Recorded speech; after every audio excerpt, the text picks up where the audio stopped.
Hey everybody, how's it going? I hope you're having a lovely Saturday morning. Today I'd like to answer a question that I tried to answer in a video I did back in July, and I believe I failed in that video because I still get asked this question about 80 times a day in my comments section.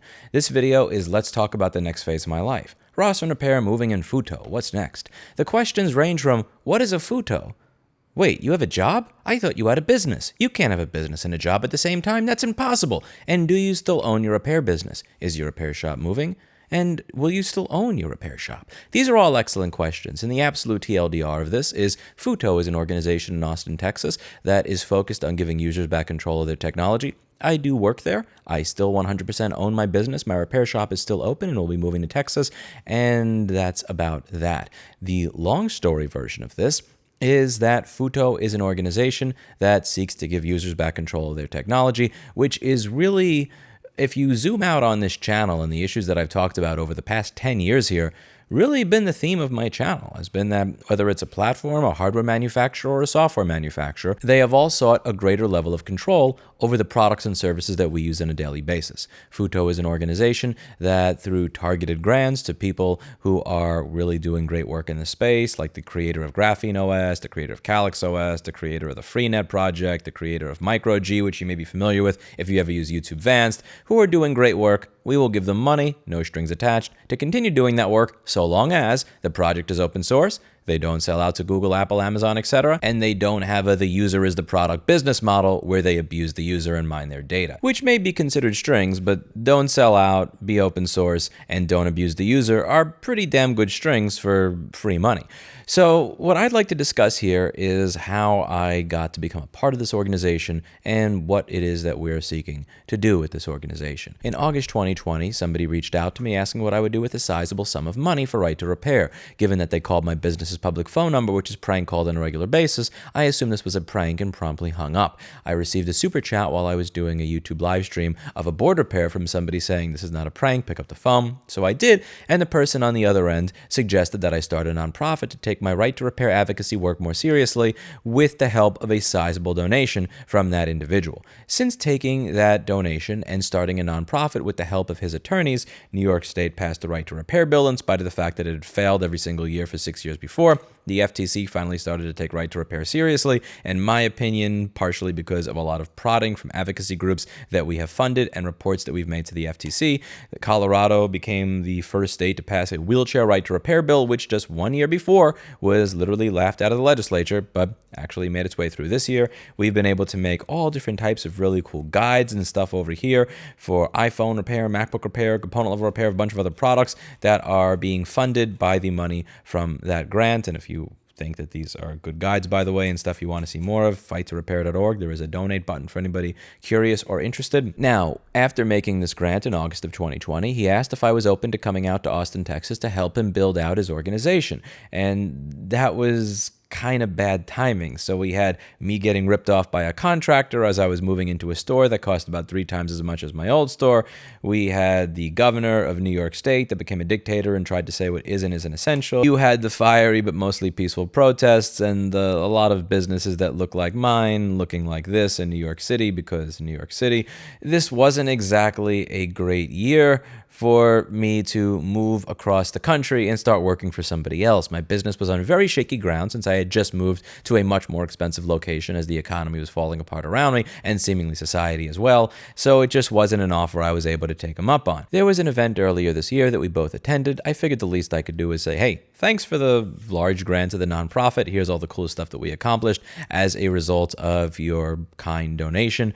So I just thought it would be nice to attend and say hi. I did, and I'm also in a different place with my business now. I've come to the conclusion that if I stay in New York City, this city will ruin me, and I've gone over this in many videos on this channel. Needless to say, I am kind of excited at the idea of getting out of here, and I've been doing a lot of travel over the past year and a half to different areas of the country to figure out where I would best fit, and I took a job working there to help him achieve his goals. And there's a lot of cool stuff that we've been doing since then. We've been working on a social media plan, which I'll leave a link to down below. By the way, if you've read the social media plan down below and you think, oh, that's really cool, I'd love to be a part of developing something like that in exchange for money, please do email me, lewis@futo.org. I'll include my email in the link down below. We have given grants to lots of cool people like Ian Clark, who wrote the Freenet paper, the founder of the Freenet project, which many people in countries where you don't exactly have freedom of speech or the ability to say what you want have been able to communicate with each other and figure out what's going on in the outside world in an anonymous and uncensorable fashion, which is really cool.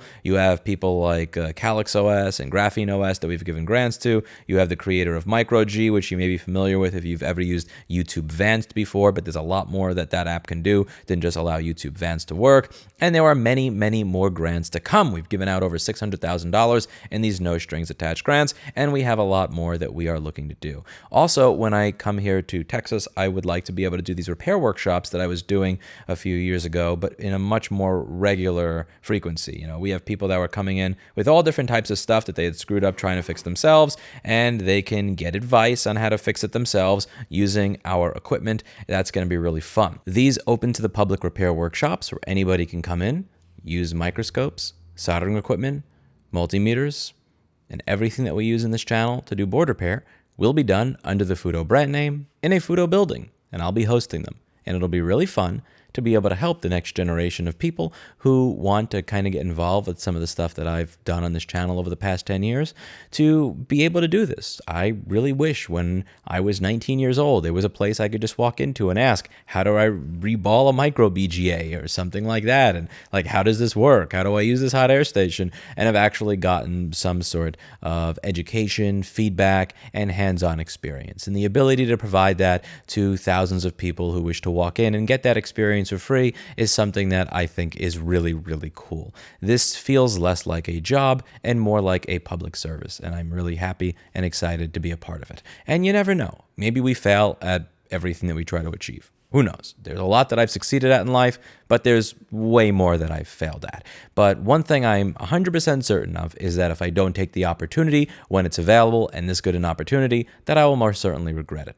And I hope that we're able to accomplish something really cool here. But above all, I hope to be able to share it with all of you along the way as I have this crazy life journey I have on this channel over the past 10 years. I'm also going to be moving my repair shop here because I have just absolutely had it with New York City, and I have no desire to have my name on a business in that state ever again for the rest of my life. So over the next few months, my repair shop, which will still be 100% owned by me, is going to be moving to Texas. Again, I have not sold it to somebody else. It is not property of Asurion or Allstate or some shit like that. Rossmann Repair Group, Inc. is still owned by me, has not sold out, and that is going to be moving to Texas, along with about half of my employees who are really, really excited to GTFO New York City, which I am, and I'm happy to help facilitate that for them, as I am for myself as well.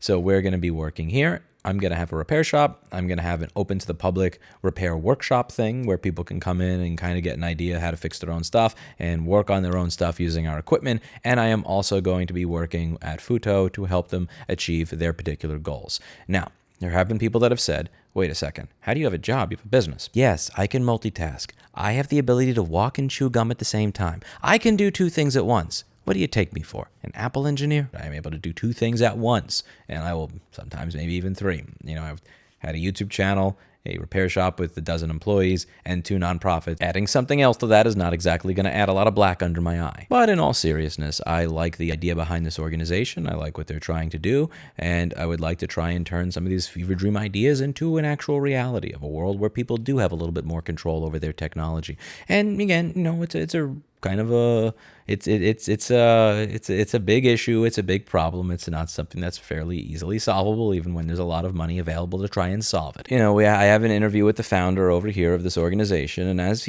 I'll use his words to describe it, you know, trying to get something like this done very much so feels like herding cats, and it is quite a large thing to tackle. How do you give users back control over their technology when so much of it has been taken away from them? But more so, we've normalized the taking away of privacy. We've normalized taking away of control. We've normalized taking away repair. We've normalized locking the bootloader. We've normalized telling you that you are or are not allowed to install certain software on your device. We've normalized taking away features that allow you to expand the storage on it or just put file. There's so much that we have just normalized, and it's a lot to try to untangle and unravel. But we're going to be be trying to do that. Maybe we fail, maybe we succeed, but one thing that I know I would regret into the future is not trying to be a part of that when I could. And one thing that many people have asked, how do I know I can trust this organization? You don't. You shouldn't trust what people say. You should trust people based on their actions and what they actually do. So what I would suggest is that you focus on what it is we do over the next few months and over the next few years and decide for yourself. The same goes for me or anybody else. Don't simply trust me because of what I say. You should trust me based on what I actually do. If any of you have any questions about this, I will be doing a live stream over the next day or two where you're welcome to ask questions. Some I may be able to answer, some I may not be able to answer, but is what it is. Again, this is an adjustment for me. I have not had a job in 15 years. I don't think I've been a W-2 for anybody but myself since 2008, and just about every job I've ever had, I have been fired from. So there's that. So we'll see how this goes, and this is most certainly an opportunity that I feel I should be seizing. Let me know what you think in the comments down below. That's it for today, and as always, I hope you learned something.